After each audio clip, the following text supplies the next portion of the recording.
point.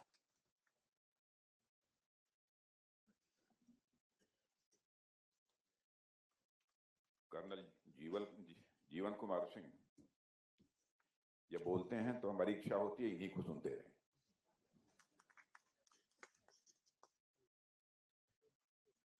लेकिन मेरे बारे में कुछ जरूरत से ज्यादा बातें कह दी हैं।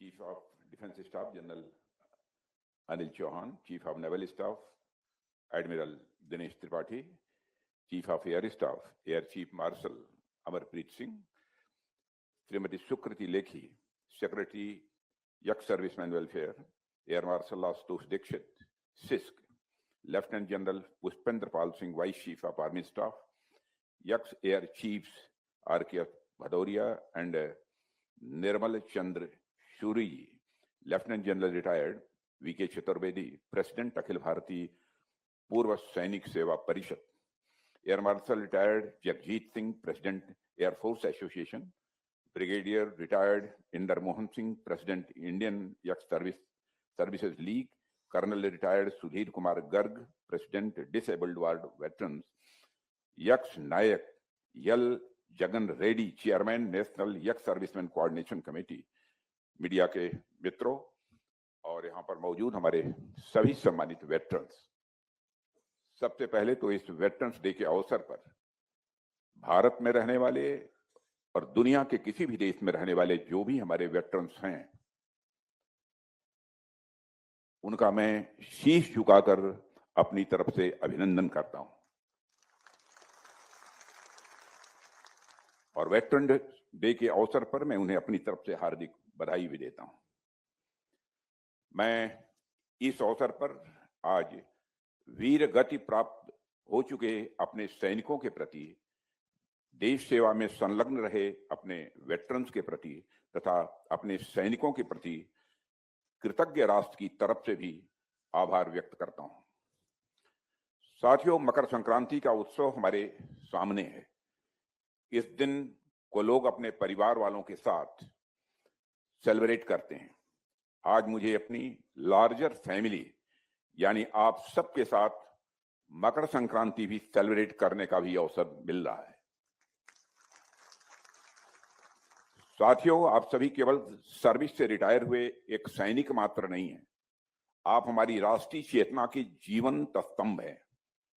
आप हमारे सामूहिक साहस के प्रतीक और हमारी भावी पीढ़ियों के आप प्रेरणा स्रोत हैं। 20 साल की उम्र के आसपास जब आप लोगों ने यह निर्णय लिया होगा कि आपको आर्म्ड फोर्सेज में जाना है, तो आपने उस समय केवल एक पेशा नहीं चुना था, एक सैनिक के रूप में आपने एक संकल्प लिया था। एक वह संकल्प जहां व्यक्ति स्वयं को पूर्णतः राष्ट्र के लिए समर्पित कर देता है। आपने वह व्रत निभाया जिसमें आपने स्वयं से ऊपर राष्ट्र को ही प्राथमिकता दी है। आपने अपने जीवन के सुनहरे वर्ष पहाड़ों की चोटियों पर, रेगिस्तान की तपती रेत में और जंगलों की नमी में गुजार दिए। आप चाहते तो किसी भी फील्ड में चले जाते, वहां आपको इतनी चुनौतियों का भी सामना शायद नहीं करना पड़ता और आप अपने परिवार वालों के साथ भी ज्यादा रह पाते। लेकिन इन सब के बावजूद आप सबने राष्ट्र की सुरक्षा को प्राथमिकता दी है और किसी भी समाज के लिए इससे बड़ा बलिदान मैं समझता हूं कि और कोई दूसरा नहीं हो सकता है। आप सभी का जीवन, त्याग और बलिदान की वह जीवंत कहानी है जो किसी भी तरह से शब्दों में नहीं बांधी जा सकती है। साथियों, मैं पहले भी कई मंचों से इस बात को दोहरा चुका हूं कि रक्षा मंत्री के रूप में आप सबके साथ और आप सबके लिए काम करना मेरे जीवन के सुखद क्षणों में से एक है और यह मेरा सौभाग्य है और मेरा यह सौभाग्य है कि मुझे अपने सैनिकों के जीवन में आ रही चुनौतियों को बेहद नजदीक से देखने का और उनका समाधान करने का अवसर मिला है। मैं कभी अपने कोलीग्स के साथ भी बैठता हूं तो मैं कहता हूं कि अपने राजनीतिक जीवन में कई जिम्मेदारियों का निर्वाह कर चुका हूं। राज्य में मुख्यमंत्री से लेकर home minister, agriculture minister, surface transport minister, now as a defence minister. सबसे ज्यादा सुकून यदि मुझे काम करने में मिला है तो मैं तहे दिल कहना चाहता हूं कि डिफेंस मिनिस्टर के रूप में मुझे काम करने में सुकून मिला है। और आप सबके साथ काम करना सचमुच मेरे जीवन के बहुत सुखद क्षणों में से है, और मेरा यह सौभाग्य है कि मुझे अपने सैनिकों के जीवन में आ रही चुनौतियों को बेहद नजदीक से देखने का और उनका समाधान करने का एक अवसर भी मिला है। हम लोग तो फिर भी बहुत कुछ जानते समझते हैं, खबरें देखते हैं, सुनते रहते हैं, लेकिन एक आम आदमी के लिए सैनिक की जिंदगी की कल्पना करना भी आसान नहीं होता है। एक सैनिक की जिंदगी खुले मैदान में कड़ी, बेहद कड़ी ट्रेनिंग से प्रारंभ होती है, और एक सैनिक को डर से लड़ना, थकान को सहना और हार न मानना यह भी सिखाया जाता है। उसे बताया जाता है कि चाहे हालात कितने ही खराब क्यों हो, कदम पीछे नहीं हटना है। इसके बाद वही जवान देश की दूर दराज सीमाओं पर भेजा जाता है। कहीं सियाचिन की बर्फ है जहां ठंड हड्डियां जमा देती हैं, तो कहीं राजस्थान का रेगिस्तान है जहां पर गर्मी शरीर को जला डालती है। लेकिन हर हाल में वह जवान देश की रखवाली का फर्ज निभाता हुआ सीने का बटन खोलकर वह डटा रहता है। ये सारी चीजें एक सैनिक के व्यक्तित्व का निर्माण करती हैं। और साथियों, एक सैनिक अपना यही व्यक्तित्व लेकर समाज में जाता है। यह तो आप भी जानते हैं कि किसी भी सैनिक के लिए रिटायरमेंट बस एक वर्ड होता है, एक शब्द होता है। असल मायने में कोई सैनिक कभी रिटायर होता ही नहीं। और आप सब जब सर्विस से रिटायर हुए तो क्या आपकी सेवा समाप्त हो गई? मैं मानता हूं बिल्कुल नहीं। आपकी वर्दी का रंग बदल सकता है, आपके काम करने की जगह बदल सकती है, आपके आसपास रहने वाले लोग बदल सकते हैं, लेकिन आपके दिल में देशभक्ति और सेवा की भावना का जज्बा जो पहले था, वह जज्बा आज भी आपके अंदर कायम है। एक वेटरन के रूप में आप राष्ट्र निर्माण के हर मोर्चे पर अपना योगदान देते हैं। आप अपने डिसिप्लिन, लीडरशिप और करेज जैसे गुणों से समाज को दिशा भी देते हैं। साथियों, आज हम सब देख रहे हैं कि देश के कोने कोने में हमारे वेटरन्स विभिन्न क्षेत्रों में बहुत बेहद अग्रणी भूमिका निभा रहे हैं। कई वेटरन्स शिक्षा के क्षेत्र में और विशेष रूप से मिलिट्री स्कूल्स में युवा पीढ़ी को संभाल रहे हैं। कई कृषि के क्षेत्र में नई टेक्नोलॉजीज का यूज करके किसानों की आमदनी बढ़ाने में अपना योगदान दे रहे हैं। कई वेटरन्स डिजास्टर मैनेजमेंट में अपने अनुभवों का उपयोग करते हुए बाढ़, भूकंप जैसी प्राकृतिक आपदाओं के समय रिलीफ एंड रेस्क्यू ऑपरेशंस में भी अपना योगदान करते हैं। साथियों, पूरा देश हर क्षेत्र में आपके योगदान को देख रहा है, और देख ही नहीं रहा है बल्कि मैं समझता हूं महसूस भी कर रहा है। और हमारी सरकार का भी यह मानना है कि हमारे सोल्जर्स और हमारे वेटरन्स देश के मजबूत स्तंभ हैं। उनकी देखभाल करना हमारा नैतिक और यह भावनात्मक कर्तव्य है। हमारे यहाँ तो हमारे कल्चर में ही ये सारी चीजें निहित हैं। आप देखिए कि माता पिता या दादा दादी जब तक सक्षम रहते हैं वह तब तक घर चलाते हैं। उसके बाद नई पीढ़ी जब योग्य हो जाती है तो माता पिता और दादा दादी का ख्याल रखने लगती है।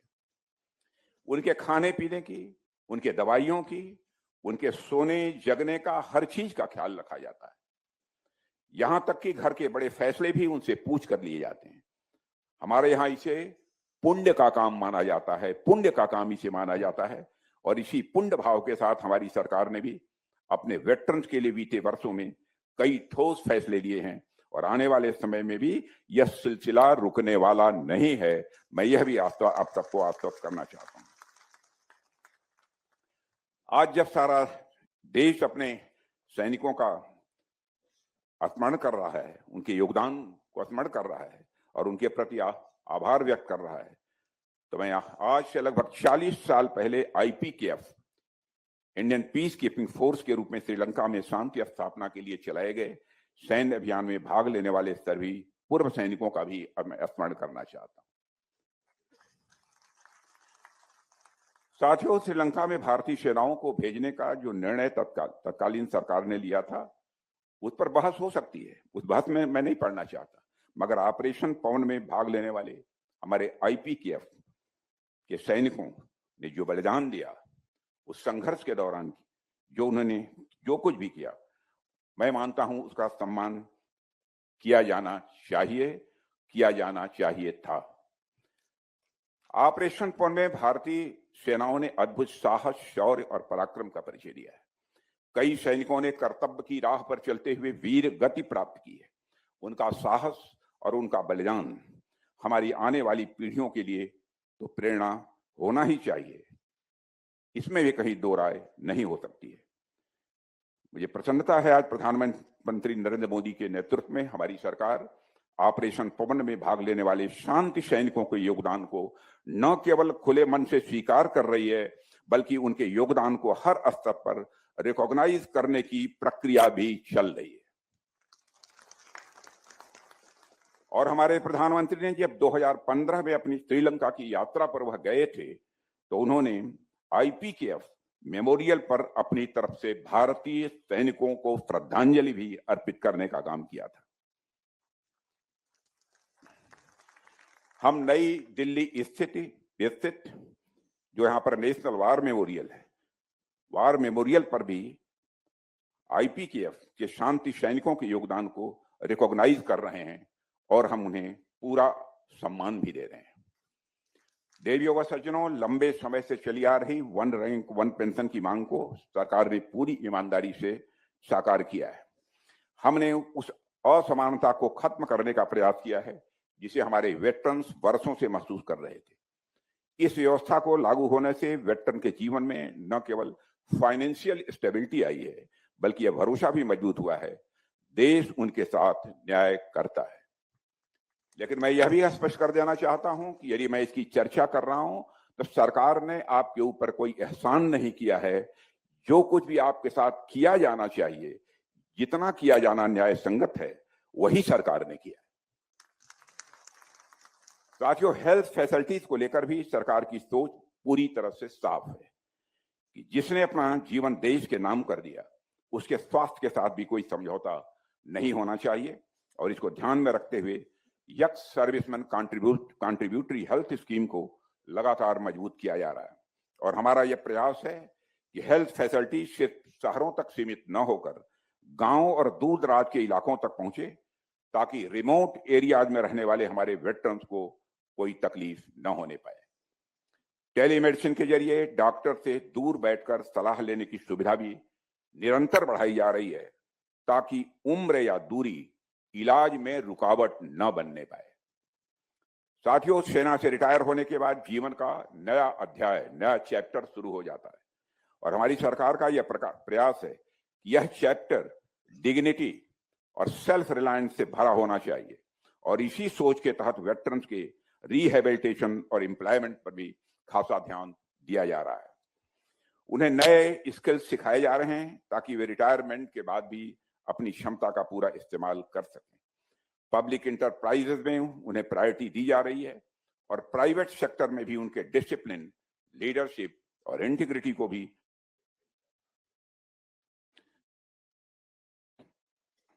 उनको नई पहचान मिल रही है। जो वेटरन्स अपना खुद का काम शुरू करना चाहते हैं, सरकार उन्हें भी आगे बढ़ने के लिए प्रोत्साहित कर रही है। रोजमर्रा की जरूरतों को लेकर भी व्यवस्था को सरल बनाने का प्रयास किया गया है। हाउसिंग स्कीम्स हो, लोन की फैसिलिटी हो या दूसरी वेलफेयर स्कीम्स हो, इन सबको वेटरन्स के अनुसार भी एकोमोडेट किया जा रहा है। देवियों सज्जनों, अपने वेटरन्स के अलावा हम उन सैनिकों को भी उचित सम्मान कर रहे हैं जिन्होंने राष्ट्र के लिए अपना सर्वोच्च बलिदान दिया है। इसी भावना से हमने राष्ट्रीय समर स्मारक जैसे स्थान बनवाए जो हर नागरिक को यह याद दिलाते हैं कि आज हम जिस शांति और आजादी से हम जी रहे हैं, उसके पीछे कितने बलिदान छिपे हुए हैं। देश के अलग अलग हिस्सों में स्थानीय स्तर पर भी ऐसे स्मारकों को बढ़ावा दिया जा रहा है ताकि आने वाली पीढ़ियों के मन में भी सम्मान और कृतज्ञता का भाव यह निरंतर बना रहे। देवियों और सज्जनों, पॉलिसी और स्कीम्स अपने अपने स्थान पर महत्वपूर्ण होती हैं, लेकिन किसी भी राष्ट्र की वास्तविक शक्ति केवल कागजों पर लिखी स्कीम से मापी नहीं जा सकती। राष्ट्र की असली शक्ति उस सोशल कॉन्शसनेस व सामाजिक चेतना से झलकती है जिसके साथ वो अपने सैनिकों और अपने वेटरन्स को देखता है। हमारे समाज द्वारा वेटरन्स को दिया जाने वाला सम्मान हमारे लिए एक बहुत बड़ी सोशल कैपिटल है, एक ऐसी सोशल कैपिटल जो जनरेशंस को जोड़ती है और राष्ट्र की आत्मा को भी मजबूत करती है। और यह हमारे लिए गर्व की बात है कि भारत में सैनिकों के प्रति आदर किसी आदेश या निर्देश से नहीं आया, बल्कि हमारे संस्कारों का यह स्वाभाविक एक विस्तार है। देश के किसी भी कोने में जब कोई सैनिक दिखाई देता है तो बच्चे से लेकर बूढ़े तक हर व्यक्ति उसके प्रति सम्मान व्यक्त करता है। और यह देखकर विशेष संतोष होता है कि हमारी युवा पीढ़ी इस भावना को पूरी गंभीरता और खुले दिल से आगे बढ़ा रही है। हमारे सैनिकों के साथ हमारा बंधन हृदय का है, विश्वास का है, सम्मान का है और एक साझा भविष्य के सपनों का हमारा आपका रिश्ता है। मैं आपको विश्वास दिलाना चाहता हूं कि सरकार हर तरीके से दृढ़ संकल्पित होकर आपके साथ है और हमारा निरंतर प्रयास है कि आपके जीवन का सम्मान से भरा हो, सुरक्षा से युक्त हो और आत्म संतोष से परिपूर्ण हो। कोशिश हमारी यही है। देवियों और सज्जनों, आप सभी राष्ट्र निर्माण की इस यात्रा में अपनी सक्रिय भूमिका निभा रहे हैं। आज भारत एक मजबूत, आत्मनिर्भर और विकसित राष्ट्र बनने की दिशा में तेजी से आगे बढ़ रहा है। अब इस सच्चाई को सभी स्वीकार करते हैं। आपने देखा होगा कि आज के कुछ वर्षों पहले जब इंटरनेशनल फोरम पर, अंतर्राष्ट्रीय मंचों पर भारत कुछ बोलता था तो भारत की बातों को जिस गंभीरता पूर्वक लिया जाना चाहिए नहीं लिया जाता था, लेकिन आज इंटरनेशनल फोरम पर भारत कुछ बोलता है तो सारी दुनिया कान खोलकर सुनती है भारत बोल क्या रहा है। यह भारत की हैसियत बनी। ऐसे समय में आप जैसे वेटरन्स का अनुभव, आपकी लीडरशिप और आपके वैल्यूज देश के लिए यह अनमोल धरोहर हैं। आज हमारे समाज को और विशेष रूप से हमारे युवाओं को आपसे सीखने की आवश्यकता है, मैं ऐसा मानता हूं। अंत में मैं आप सभी से बस यही कहना चाहता हूं कि आप अपने अनुभवों के माध्यम से नौजवानों का मार्गदर्शन करें, अग्निवीरों और युवा सैनिकों को सही दिशा दें और जरूरत पड़ने पर आपात स्थितियों में सिविल एडमिनिस्ट्रेशन के साथ ऐसे ही खड़े रहें। आपकी प्रेजेंस और आपका गाइडेंस कठिन परिस्थितियों में हमारे युवाओं के लिए बहुत बड़ा सहारा बन सकता है। इसके साथ ही सामाजिक समरसता को बढ़ावा देने के लिए, यानी सोशल हार्मनी को बढ़ावा देना, आपसी भाईचारे को मजबूत करना और जमीनी स्तर पर देशभक्ति की भावना को और सशक्त करना भी आज की बहुत बड़ी जरूरत है। चाहे वह एजुकेशन का क्षेत्र हो, स्किल डेवलपमेंट हो, डिजास्टर मैनेजमेंट हो, कम्युनिटी लीडरशिप हो या फिर इनोवेशन का रास्ता हो, हर जगह आपकी भागीदारी आने वाली पीढ़ियों के लिए एक पॉजिटिव और लास्टिंग इंपैक्ट छोड़ सकती है, ऐसा मेरा मानना है। आपका योगदान सिर्फ आज के लिए नहीं बल्कि भविष्य के भारत की मजबूत नींव रखने का काम करेगा। इसी विश्वास और सम्मान के साथ मैं आप सभी से आग्रह करता हूं कि आप अपने अनुभव और ऊर्जा को राष्ट्र की सेवा में ऐसे ही निरंतर लगाते रहें और परमात्मा लगातार आपको वह शक्ति और सामर्थ्य आपका वह बना कर रखे ताकि आप निरंतर इस राष्ट्र की सेवा कर सकें। इस वेटरन्स डे के पावन अवसर पर मैं पूरे राष्ट्र की ओर से आप सबके प्रति पुनः आभार, प्रेम और अगाध सम्मान की अभिव्यक्ति करता हूं और आपके त्याग, आपके अनुशासन और आपके समर्पण के बिना यह राष्ट्र वह नहीं होता जो आज है। और इन्हीं बातों के साथ एक बार पुनः आप सबका को धन्यवाद देते हुए और वेटरन्स डे पर आप सबको हार्दिक बधाई देते हुए और देश के कोने कोने में जहां और विदेशों में भी जहां भी हमारे वेटरन्स हैं, उनके प्रति हृदय से सम्मान की अभिव्यक्ति करते हुए अपना निवेदन समाप्त करता हूं। आप सबको बहुत बहुत धन्यवाद।